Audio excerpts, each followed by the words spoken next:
وعلى أشرف الأنبياء والمرسلين وخاتم النبيين سيدنا ومولانا على رسوله الكريم وأهل بيته الطيبين الطاهرين المعصومين المظلومين. أما بعد، فقال الله تبارك وتعالى في كتابه المجيد وفرقانه الحميد: بسم الله الرحمن الرحيم.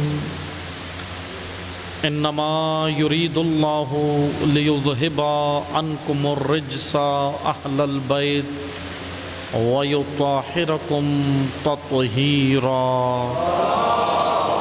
اللهم صل على محمد وعلى محمد. اما بعد، بندگان خدا، میں آپ سب کو اور اپنے نفس کو تقوی الہی کی وصیت کرتا ہوں، تقوی الہی کی نصیحت کرتا ہوں اور تقوی الہی کی جانب آپ سب کو اور اپنے نفس کو تقوی الہی کی جانب دعوت دیتا ہوں۔ خداوند متعال نے انسان کی نجات کا قانون تقوی میں رکھا ہے۔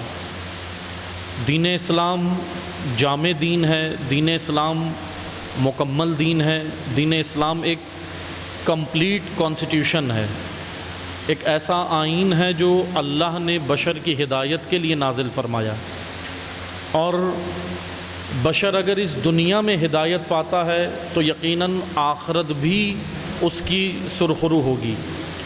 لیکن اگر دنیا میں انسان قانون الہی کے بغیر زندگی بسر کرتا ہے تو یقیناً اس نے اپنا ہدف زندگی پایا ہی نہیں۔ جس مقصد کے لیے انسان اس دنیا میں آیا ہے، اگر اس مقصد کو پانا ہے تو وہ راہ خدا، راہ انبیاء اور راہ اہل بیت ہے، اور خداوند متعال نے اس راہ کا نام، اس نظریے کا نام، اس کانسٹیٹیوشن کا نام، اس رولز آف ریگولیشنز، وہ قوانین جو اللہ نے نازل کیے، اس راستے کو خدا نے تقوی کہا ہے قرآن کریم میں۔ تقوی، ہمارے ذہن میں تقوی کی جزیات ہیں، یعنی ہم جو کچھ اذکار، کچھ اعمال یا کچھ مختصر سی عبادات انجام دیتے ہیں، ہم سمجھتے ہیں کہ تقوی یہی ہے سب کچھ، لیکن تقوی کا دائرہ وسیع ہے، تقوی کا دائرہ بہت بڑا ہے۔ تقوی الہی یعنی، میں بہت ہی مختصر کر کے، مختصر وقت ہے اس لیے مختصر میں کر کے اگر کہوں، اور انشاءاللہ آئندہ خداوند متعال نے توفیق دی، زندگی رہی تو دیگر جو نماز جمعہ یہاں پہ الحمدللہ آج سے آغاز ہے اس مسجد میں، اور انشاءاللہ آئندہ بھی آپ کی خدمت میں حاضر ہوں گے، اور اسی موضوع کو ہر جمعے میں کوشش کریں گے کہ تقوی کیا چیز ہے، تقوی بیان ہو، اور قرآن کریم کی آیات سے عبادات و تقوی آپ کی خدمت میں پیش کی جائے گی انشاءاللہ۔ عزیزان محترم، تقوی کی مختصر سی تعریف کی جائے تو تقوی یعنی قانون، اللہ کا قانون، کانسٹیٹیوشن۔ جس طرح آج دنیا کے اندر بہت سارے کانسٹیٹیوشن بنے ہوئے ہیں، لیکن جتنے بھی کانسٹیٹیوشن آج ہمیں دنیا میں نظر آتے ہیں وہ سب انسانوں نے بنائے ہیں۔ اللہ نے ایک ہی قانون بنایا ہے، خداوند متعال نے ایک قانون بنایا ہے، اور اس قانون کو امپلیمنٹ اور نفاذ کے لیے ایک سسٹم بنایا ہے۔ اس کو کھولنے کی ضرورت ہے، لیکن میں آج آپ کی خدمت میں صرف مختصر سی تعریف پیش کروں گا۔ قانون خدا نے نازل کیا، آئین، اور اس قانون کو نافذ کرنے کے لیے سسٹم بھی نازل کیا۔ قرآن کریم نے اس کی گواہی دی ہے۔ کیا ہے وہ؟ میں بہت دو جملوں میں عرض کروں گا۔ وہ آئین جو اللہ کا ہے، اللہ نے بنایا ہے، کسی نبی نے بھی نہیں بنایا، انبیاء صرف لے کر آئے ہیں، انبیاء نے پہنچایا ہے۔ بنانے والی ذات حق ہے، واجب الوجود ہے۔ وہ آئین جو اللہ نے بنایا ہے، جو دنیا میں نافذ ہونا ہے، جس کو نفاذ ہے ضروری، اس آئین کا نام قرآن ہے، اور جس سسٹم کے تحت وہ قرآن نازل ہوگا روئے زمین پر، اس سسٹم کو خدا نے ولایت کہا ہے۔ ولایت وہ ایک ولایت ایک پورا سسٹم ہے اللہ کی جانب سے. ولایت یعنی جس کے اندر ہم نے آنا ہے، زندگی بسر کرنی ہے. عبادات کا فلسفہ بھی دین اسلام نے جو بیان کیا، میں مختصر آپ کی خدمت میں بیان کروں. یہ عبادات روز جمعہ اور روز جمعہ کے حوالے سے متعدد روایات اور قرآن کریم کی خود صریحاً آیات موجود ہیں. خود ہم ابھی نماز میں بھی سورہ جمعہ جب تلاوت کریں گے تو قرآن کریم نے، اللہ تعالیٰ نے جمعے کے حوالے سے آیات قرآن کریم میں پیش کی اور کہا کہ جمعے کو مثلا برقرار کیا جائے، نافذ کیا جائے، اور جمعے کی اہمیت بیان کی. روایات کی روشنی میں جب ہم جاتے ہیں تو پیغمبر اکرم صلی اللہ علیہ وآلہ وسلم سے، اللہم صلی علی محمد وعلی، پیغمبر اکرم فرماتے ہیں روز جمعہ میری امت کے غریب مسلمین کے لیے حج کا دن ہے. حج کا دن ہے، یعنی حج پہ مستطیع افراد جاتے ہیں، لیکن جو حج پہ نہیں جا سکتا اس کے لیے پیغمبر فرماتے ہیں روز جمعہ یعنی نماز جمعہ میں شرکت، نماز جمعہ میں آنا ان کے لیے ایسے ہے اتنا ثواب ہے جس طرح آپ حج کے لیے جا رہے ہیں. اتنا ثواب خداوند تبارک و تعالیٰ نے رکھا ہے، کیونکہ دیکھیں دین اسلام آسان دین ہے. وَلَقَدْ يَسَّرْنَا الْقُرْآنَ، اللہ نے قرآن بھی آسان نازل کیا ہے. مشکل کہاں ہے؟ مشکل ہمارے وجود میں ہے، سمجھنے میں. مشکل ہماری فہم میں ہے، مشکل ہماری فراست میں ہے، ورنہ قرآن مشکل نہیں ہے، بشرطیہ کہ وہ قانون ہم جانیں کہ قرآن فہمی کے قانون اور آداب جانتے ہوں. بس عزیزان محترم، بندگان خدا، توجہ سے سنیں. اللہ نے عبادات کا فلسفہ بیان کیا ہے. کیا ہے عبادات؟ کیوں ہمیں بلایا گیا ہے؟ مسجد میں کیوں بلایا گیا ہے؟ مسجد کی اہمیت روایات میں موجود ہے. میں ابھی آپ کو دو جملوں میں بیان کروں تو میں ابھی آپ کو ثواب نہیں بتا رہا، ثواب آپ نے سنا ہے. عموماً آپ مجالس میں، خطبات میں، درس و دروس میں ثواب سنتے ہیں کہ جی نماز جماعت قائم کرو، اتنا ثواب ہے، 70 گنا ثواب ہے. بے شک ہے، خدا نے رکھا ہے، لیکن اس کی لاجک کیا ہے، حکمت کیا ہے؟ ہم نے، کیونکہ دیکھیں دین اسلام لاجیکل دین ہے، حکمت آمیز دین ہے. دین اسلام لاجک کے بغیر کوئی بھی کام نہیں کرتا. عقلی دین ہے، عقلی دلائل دین اپنے پاس رکھتا ہے. کوئی بھی ہم عمل انجام دیں، نماز پڑھتے ہیں، نماز کے اندر کیوں ہمیں بلایا گیا ہے، نماز کے اندر کیا فلسفہ ہے، اور نماز مسجد میں کیوں، کیا ہے وجہ.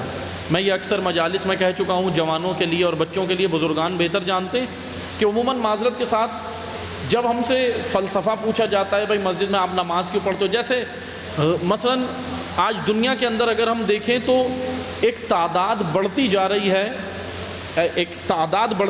ہے، ریشو، اور وہ ہیں بے دین لوگ، یعنی جن کا کوئی دین نہیں ہے، یعنی لا مذہبی، جن کا کوئی مذہب یا دین کوئی راستہ نہیں ہے. اچھا، بعض افراد سوال کرتے ہیں، جس طرح اس کے ہم ایک نظریہ کہیں کمیونسٹ ایک نظریہ ہے، وہ بھی ہیں اور دیگر بھی ہیں. وہ سوال کرتے ہیں جی آپ کے اوپر، وہ عقلی دلائل آپ سے مانگتے ہیں، آپ ان کو قرآن و حدیث سے دیں. بھائی وہ قرآن تو مانتے ہی نہیں ہیں، آپ قرآن سے کیا جواب دیں گے؟ اس لیے بہت ساری جگہ پہ آپ کو عقلی دلائل دینے ہیں. آپ اسلام کے جتنے بھی مسلمان ہیں، جتنے بھی مسلمان اور بالخصوص تشیع اسلام کے مبلغ ہیں، آپ اسلام کے، آپ جو عمل کر رہے ہیں آپ اسلام کو پہنچانے والے بھی ہیں. کیونکہ غدیر میں پیغمبر نے کہا تھا جن تک پیغام پہنچ گیا اب ان کی ذمہ داری ہے ان تک پہنچائے جن تک نہیں پہنچا. یعنی یہ اسلام اتنا آسان نہیں ہے کہ ہم سمجھیں کہ میں نے سن لیا، میں نے عمل کر لیا تو کام تمام ہو گیا. نہیں، مجھے آگے بھی پہنچانا ہے، مجھے دوسروں تک پہنچانا ہے.